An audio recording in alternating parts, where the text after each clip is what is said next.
এই মুহূর্তের বড় খবর, ত্রিপুরা সরকারের রাজস্ব দপ্তর থেকে ৮টি জেলার জেলাশাসকদের উদ্দেশ্যে আজ এক আগাম সতর্কতা বার্তা জারি করা হয়েছে আবহাওয়ার বিষয়ে। এবং জানা যাচ্ছে যে আগামী অর্থাৎ আজ ২৮শে মে থেকে ৩১শে মে পর্যন্ত রাজ্যের ৮টি জেলা তথা পশ্চিম ত্রিপুরা, খোয়াই, ধলাই, ঊনকোটি, উত্তর ত্রিপুরা, সিপাহীজলা, গোমতী এবং দক্ষিণ ত্রিপুরা জেলায় অতি ভারী বৃষ্টিপাতের জন্য চরম আবহাওয়ার পূর্বাভাস এবং প্রস্তুতিমূলক ব্যবস্থা গ্রহণের বিভিন্ন নির্দেশিকা জারি করা হয়েছে।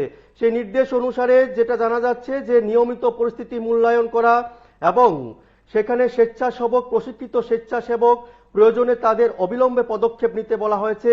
নৌকা, লাইফ জ্যাকেট, অন্যান্য বন্যা উদ্ধার সামগ্রীর মতো সরঞ্জাম প্রস্তুত রাখার কথা বলা হয়েছে। নদীর প্রবাহ, বাঁধ এবং জলাবদ্ধতা এলাকা পর্যবেক্ষণ করা, নিচু এলাকা থেকে মানুষকে নিরাপদ আশ্রয়ে সরিয়ে নেওয়া এবং প্রয়োজনে ত্রাণ সরবরাহ শুরু করা ইত্যাদি পর্যবেক্ষণ করা, তাৎক্ষণিক ক্ষতির মূল্যায়ন করা, গৃহীত পদক্ষেপের তথ্য সহ বিভিন্ন বিষয় একেবারে প্রশাসনকে অবগত করা, ধ্বংসাবশেষ অপসারণ এবং প্রয়োজনীয় পরিষেবা পুনরুদ্ধারের জন্য দ্রুত ব্যবস্থাপনা গ্রহণের সেখানে নজরদারি করার জন্য নির্দেশিকা জারি করা হয়েছে। আমি আবারও বলছি, এই মুহূর্তে বড় খবর, ত্রিপুরা সরকারের রাজস্ব দপ্তর থেকে এবং ত্রিপুরা সরকারের রাজস্ব দপ্তর থেকে রাজ্যের ৮টি জেলার জেলাশাসকদের উদ্দেশ্যে কিন্তু অতি ভারী বৃষ্টিপাতের জন্য চরম আবহাওয়া পূর্বাভাস এবং প্রস্তুতিমূলক ব্যবস্থা গ্রহণ করা নির্দেশিকা, আগাম ব্যবস্থা নির্দেশিকা জারি করা হয়েছে।